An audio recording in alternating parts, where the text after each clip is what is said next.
All right, let's simplify this quotient. First of all, the negative signs would cancel.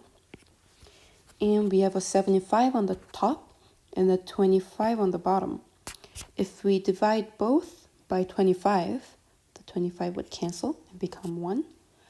And the 75 would become 3 because 75 divided by 25 is 3. And we have a s squared both on the top and the bottom. So we cancel that out. And we have a t to the power of 5 on the top and t squared on the bottom. So if we cancel the t squared, the 5 would become a 3. So if we put that all together, we have 3 times t to the power of 3. 3t